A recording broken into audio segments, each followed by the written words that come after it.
Frieza may be one of the most brutal and feared villains in Dragon Ball, but what makes him stand out and even admired are the surprising personality traits hidden behind the destruction. One of his strongest qualities is his ability to stay calm and composed under pressure. He speaks in a polite, formal tone, even while threatening his enemies, which adds an unexpected charm to his character. Fans often praise this unshakable confidence as he remains cool and calculated, making him compelling to watch. A fan has literally commented, "What I really like about Frieza is that he isn't just evil, but he's smart and surprisingly polite and well-spoken, almost regal." Then there's his captivating aura. Despite being evil, Frieza naturally draws loyalty. Subordinates like the Ginyu Force are fanatically devoted to him. In non-canon game, Xenoverse 2, even gods like Beerus and Whis acknowledge his unique presence. His leadership, twisted as it may be, is effective, often pushing his followers to compete for his approval. That cold, competitive atmosphere actually keeps his forces sharp and motivated, reflecting his ability to inspire loyalty through presence alone. Frieza has also shown cooperation and adaptability, especially during the Tournament of Power. He temporarily allied with Goku in Android 17, not just as a plot twist, but in a way that felt natural for his character. He adapted, observed, and worked in sync with others when it suited him, and even showed brief moments of respect toward Goku in Universe 7. A striking trait many admire about Frieza is how he managed to be both evil and strangely respectful at times. Lastly, while he may not care deeply for family, he still respects experience and wisdom. He listens to warnings from his father, King Cold, and avoids enemies he can't yet defeat. That blend of pride and practicality shows that Frieza knows when to pull back and when to strike because he thinks long-term. Altogether, Frieza's best traits, calm demeanor, captivating aura, loyalty from others, occasional teamwork, and emotional control, make him far more than just another villain. He's captivating, evil, yes, but in a way that fans can't help but love watching. While the Joker is often viewed as a symbol of anarchy, it's the twisted logic behind his madness that makes him truly unforgettable, a reflection of how he fully embodies his identity. Never wavering, never apologizing. He is admired how even at his most unpredictable, he remains instantly recognizable, which the audience respects as rare and powerful consistency. They consider him unpredictable, yet always Joker, he is. A villain who can shift from theatrical clown to cold-blooded mastermind without ever losing his core identity. The Joker is known to not be drawn to evil for power or money, as he is driven by a twisted philosophy that life itself is absurd and purpose is illusory. He asserts, famously in Batman, the killing joke that all it takes is one bad day to reduce the sanest man alive to lunacy. In his worldview, society's rules and morals are mere facades masking chaos, so he destroys to prove life is meaningless. That conviction gives weight to his actions, turning each crime into a lesson in existential collapse. He may be unhinged, but his attachment to Jeannie, his late wife, reveals a rare glimpse of emotional depth. Even after descending into madness, Joker holds on to that love, and according to one comic arc, when the Riddler tells him a corrupt cop killed her, he becomes singularly focused on revenge. Beneath all the chaos, there's still a spark of loyalty and grief buried within him. He's also remarkably adaptable when things don't go as planned. He pivots instantly, staying 5 steps ahead by turning disaster into opportunity. His humor, however dark, makes him disturbingly likable. Fans often find themselves laughing, even when they shouldn't. And oddly, Joker knows his limits. When something truly threatens the balance, like the Batman who laughs, he'll even join forces with Batman, showing that deep down, he understands the stakes. That rare self-awareness, combined with his fearlessness and unshakable identity, is what makes him impossible to look away from. Judge Holden from Blood Meridian is enthralling because of his unwavering conviction, intense charisma, and terrifying mastery of knowledge. What is respected most is his polished demeanor amidst chaos. He carries himself with composed elegance, speaks with unsettling intellect, and exudes a chilling magnetism that draws readers in.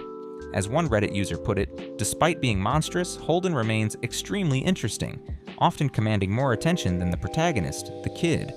He's pure evil, but fantastically stationed in a universe so monotonous. You can't help but look forward to the next time he's commanding the story. His presence elevates the book's tension because he never hesitates, never doubts, and never breaks character. Holden's intellect is legendary. Some fans compare his intellect to an admirable Crichton, archetype fluent in multiple languages and sciences, knowledgeable in geology, botany, music, philosophy, and more. It is often heard about how he can dominate conversations with effortless lectures and layered speech. One fan observed that even Cheeger, a notorious literary villain, cannot compete with Holden's charisma. Holden is written to be the more intriguing force, completely captivating, someone whose presence alone manipulates events and people alike. He's also a master manipulator. Another observation states that Holden's use of language is not entirely about speech, but it also has power. He talks circles around others so thoroughly that they literally believe his lies and change behavior accordingly. His admirers describe him as the true leader of the Glanton gang by his mind and presence. Holden collects artifacts, sketches landscapes, builds telescopes, and delivers philosophical musings amid atrocities. These behaviors reflect a deeply curious, almost scholarly villain who seeks to understand the world even as he destroys it. This clash, savant intellect intertwined with unthinkable cruelty, makes him both repulsive and engaging. Physically imposing and potentially immortal, Holden endures the fiercest desert battles with ease and seems to draw strength from them. A person once wrote that he is the classic pure evil type of antagonist, but unlike others, his evil is a lot more complex than you would think at first. Holden's strange, almost ageless strength gives him an otherworldly presence. It feels as if he is more than a man, like something bigger, something unstoppable, and this is exactly why it draws people. What makes him especially compelling is how fully he believes in his ideas. He argues that morality is a tool used to control the strong, and that only through conflict can true meaning be found. A terrifying belief, but one that shapes everything he does. That consistency, the way his words, actions, and presence all reflect one dark truth, which is often perceived as unforgettable. As one Reddit user put it, Holden doesn't feel like a character, but a walking philosophy of chaos that never breaks its form. Carnage represents chaos in its rawest form, defined entirely by destruction and violence. He never second-guesses his actions or tries to explain them away. He fully accepts and lives by his violent nature. Unlike other villains who struggle with morality or hint at redemption, Carnage embraces his nature totally. In a world filled with complicated enemies, his brutal simplicity makes him unforgettable. This kind of clarity is deeply compelling, even horrifying, but compelling precisely because of the consistency. It was aptly put as, Carnage is a very straightforward, unnuanced character with no redeeming qualities. I enjoy him when he's used appropriately and sparingly. That blunt assessment gets to the heart of why his personality endures. There's no confusion, no apologies, just an unwavering presence. At his core, Carnage is fearless as he never hides behind trauma, doesn't fabricate sympathy, and shows no regret. When we compare symbiotes, it's clear that Carnage is what you get when a symbiote bonds with a serial killer, revels in all of it. This resonates because authenticity, no matter how twisted, is rare in mainstream villains. With Carnage, you always know who you're dealing with. Yet even with all that brutality, Carnage surprises with twisted humor and performance art. In the Axis storyline, his accidental flip to heroism created one of the most bizarre fan-favorite moments in comics. Carnage sacrifices himself to stop a bomb detonating and tells Spider-Man he wants a gold statue of himself in Times Square, draped in the Confederate flag with Freebird playing 24/7. Even in saving the day, Carnage remained ridiculous, self-centered, theatrical, and fully himself. That moment taught something fascinating. Carno does not change, it's always about the context. He became heroic in Axis, but never softened. He still craved chaos, he still dressed it in flamboyant insanity. That concept was both horrifying and fascinating. Moral alignment changed, but personality stayed identical. And that unsettling consistency is part of what makes him memorable. Carnage's bold thematic clarity is also widely appreciated as he is an avatar of destructive freedom. Where other villains may seek wealth, vengeance, or recognition, Carnage pursues pure passion. His single-minded devotion, even at the expense of reason, feels like ideological purity in villain form, and invites a strange respect. Another source of his praise comes from the way Carnage interacts with other characters. His unpredictability is strategic. Even allies can't plan for him. He's loyal only to chaos itself and tells everyone around him exactly what to expect. That brutal honesty sets him apart. When Carnage is present, you know the world tilts toward violence. It is said that this level of narrative consistency, a character who doesn't phone it in ever, is hard to find and impossible to ignore. It's also his magnetic detachment that earns respect. Alien threats are one thing, but Carnage is human underneath, and he operates with zero emotional entanglement, making his violence feel clinical. Carnage's emotional distance gives him a cold camaraderie, an almost philosophical sheen, as if he performs villainy like an artist testing limits. His theatrical detachment feels both chilling and oddly sophisticated. It is easy to note that Carnage's identity never wavers, even when multiple writers reshape the Marvel Universe. Whether in comics, crossovers, or alternate timelines, his character doesn't soften. Stand him next to Venom, Spidey, or any anti-hero enshrouded in moral doubt. Carnage feels like the anchor of villainy. Carnage's presence also triggers the best and worst versions of other characters because he is all essence.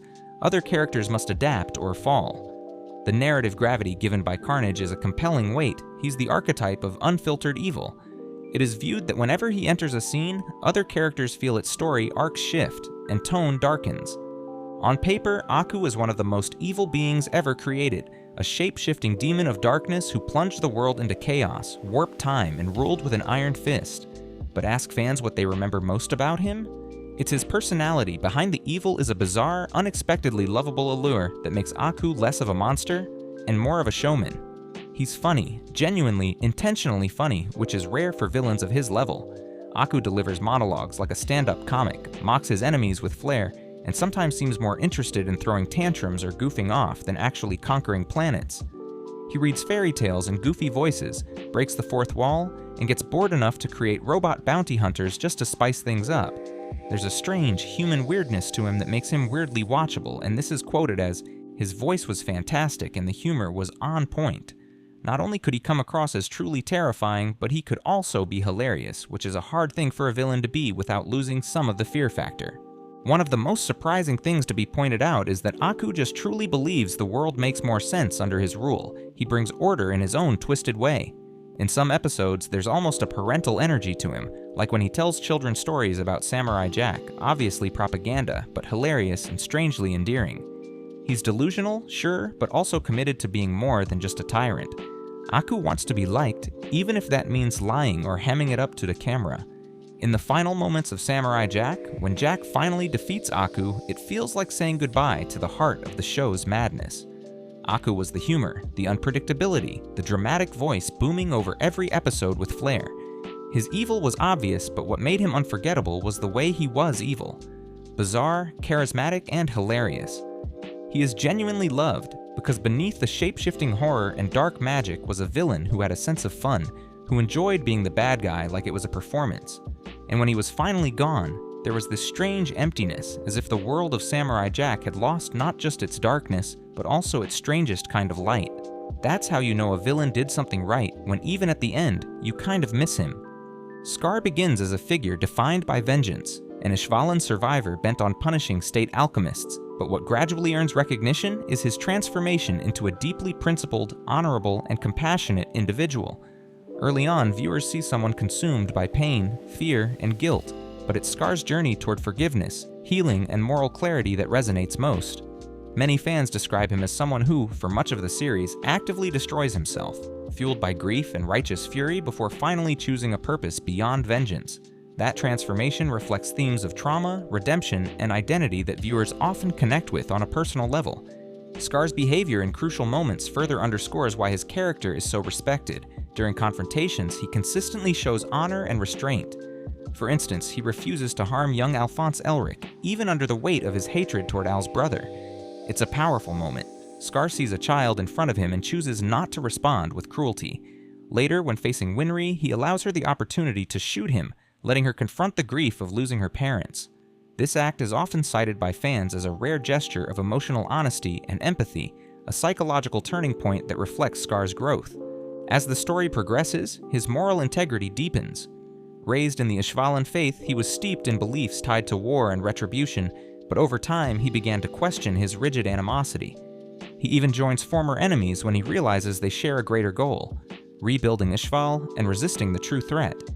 In the Brotherhood arc, he embraces his late brother's work in developing reverse alkahestry for healing, and he begins using his powers to protect and restore. This shift, from vengeance to restoration, is often seen by fans as one of the most moving arcs in the series.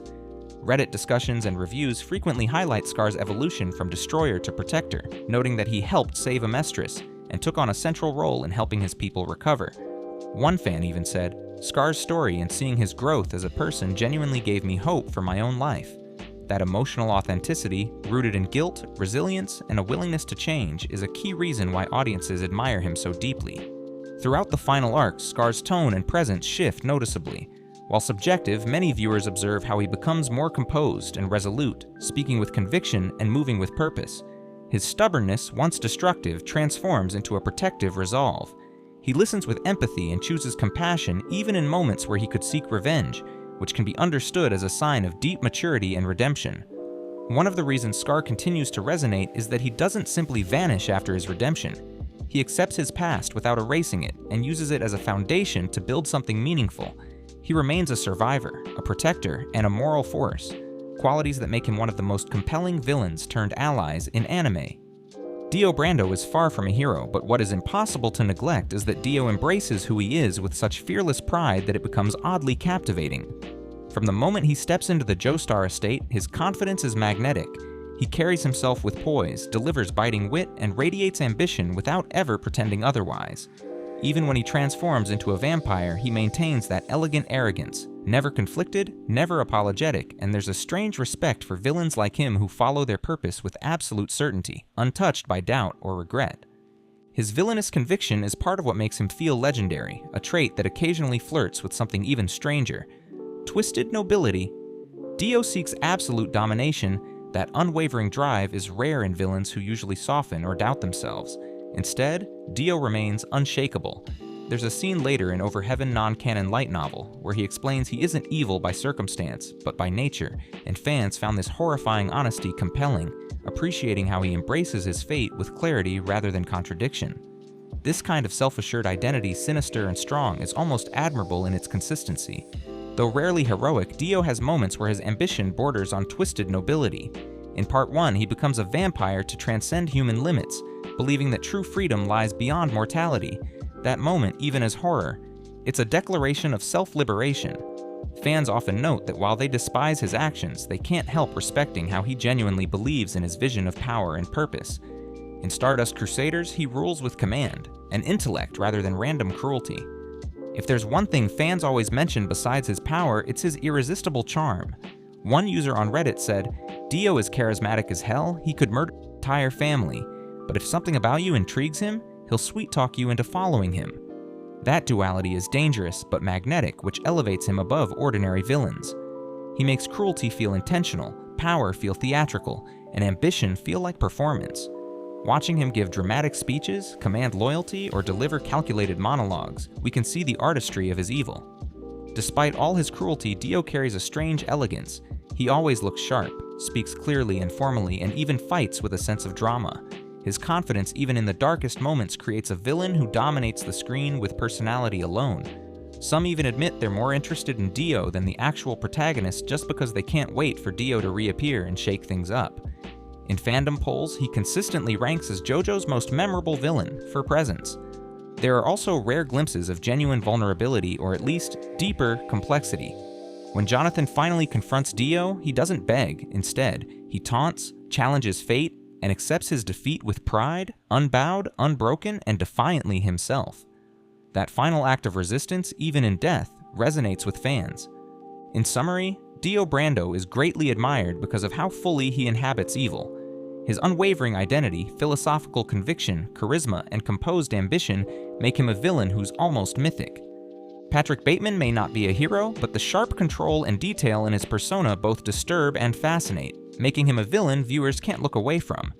He presents himself perfectly, from his clean-cut looks to his carefully chosen outfits, sculpted physique, and a taste for luxury that borders on ritual.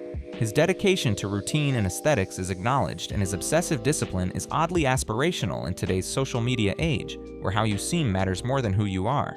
And the way he sticks to his skincare routine and dresses perfectly shows a kind of obsessive control, as if he's chasing a perfect version of himself. In a chaotic world, Bateman creates control as he lives for competition, always trying to outdo others, even turning something small like business cards into a serious contest. His intense drive to be perfect and emotionless becomes a reflection of something deeper, a kind of emptiness that still connects with today's hustle culture. On Reddit, users often point out how his obsessive focus and Sigma male attitude, which is cold but confident, match today's ideas about independence and self-reliance. Bateman is obsessed with being perfect, rarely making mistakes unless his carefully built image starts to slip. That near-mechanical consistency, mixed with his high standards, creates a strange kind of precision.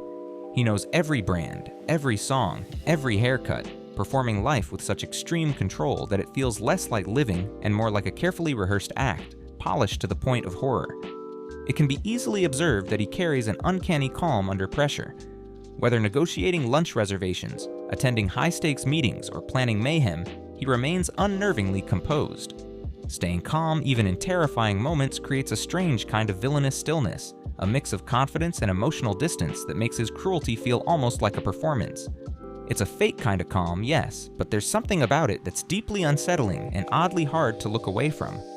Amid his monstrosity, Bateman occasionally reveals a fractured interior, moments when his crafted exterior cracks and genuine insecurity emerges. It's those rare flashes when he stares at his reflection and questions existence that humanize him in twisted fashion. His self-hatred runs deep, but it's his contempt for society's emptiness that truly defines him, turning him into a strangely introspective figure full of inner conflict. In American Psycho, the narrative itself becomes part of Bateman's aura. He is the satire turned hyper-real. He is recognized as someone who embodies toxic masculinity, clinical detachment, and consumer worship, but also identifies with the absurdity of perfection at all cost. His personality acting is both critique and fetish, which makes him even more compelling. There are rare moments when Bateman's emotional distance feels almost tragic. Whether he breaks into tears or admits to violence without any reaction, it's a kind of raw honesty, no filter, no mask. There's no effort to hide the emptiness he carries as part of his identity, quiet and polished as if he simply accepts the hollow space inside him. In the end, Bateman draws people in because he's highly disciplined, sharply dressed, smart in a cold way, and always acts the same. He represents ambition without emotion and control without real connection. Online, especially in Reddit threads and memes, people quote him not as someone to look up to, but as a symbol of perfection, emotional distance, and dark charm. That strange mix being impressed by someone who has no empathy is what makes him stick in pop culture. As one Reddit user put it, sure, he's a shallow psychopath, but you gotta admire his dedication to his skincare routine. Eobard Thawn out as one of the most obsessive and calculated villains in comic history. What hooks audiences is how deeply committed he is to becoming Barry Allen's opposite, and how he uses that obsession to draw viewers in. Thawn, in simple words, is just brilliant. Coming from the 25th century, he uses his knowledge to create the negative speed force, something few could replicate. This intellect defines him. He plots decades ahead, thinks in paradoxes, and manipulates time like it's second nature. He's a mix of scientist, strategist, and master manipulator, a combination that makes his intelligence hard to ignore. He starts out as a devoted admirer of the Flash, but everything changes when he learns he's meant to become Barry's greatest enemy. Instead of resisting that fate, he leans into it completely with obsession and purpose. Shifting from hero worship to pure hatred gives his story a unique emotional weight that sets him. Even more unnerving is how Thawn acts as a mentor while planning betrayal. In The Flash, Season 1, his mentorship feels authentic. He helps Barry grow faster, smarter, stronger. And yet he does this not out of kindness, but to mold his enemy into something worth destroying. It's a cruel, intimate manipulation, and many people found it unforgettable. When things go wrong, he simply adapts, calculates, and stays in control. His presence has a calm menace to it, one that commands the screen. Whether he's in the past, future, or trapped between timelines, Thawn always feels like the smartest man in the room. There's a strange poetry to his arc. In trying so hard to destroy Barry, he ends up playing a key role in creating him. The particle accelerator explosion, a direct result of Thawn's manipulation, not only gives rise to the Flash, but also to countless other heroes, turning Thawn into a silent architect of the very world he wants to tear down. The harder he tries to break Barry, the more vital he becomes to his journey, and that twisted irony gives his hatred a kind of tragic inevitability. One of the most iconic moments comes during the confrontation in Return of the Reverse Flash, where Barry demands answers and Thawn, with chilling calm, replies that Barry's greatest sin was simply existing. That level of bitterness, delivered so quietly, leaves a lasting impression and captures the personal depth of their rivalry. Thawn's refusal to change is what makes him so unforgettable. No matter how many reboots, timeline shifts, or adaptations the story goes through, he always returns, twisted, calculating, and entirely intact. A fan summed it up perfectly. He perfectly embodies what an archenemy should be. It's personal. Eobard Thawn is respected for his intellect, his persistence, his ability to challenge Barry emotionally and ideologically. In a universe full of speedsters, he remains the most chilling because he's always 10 steps ahead. If you like this video, don't forget to subscribe, and you also might enjoy watching these. Thanks.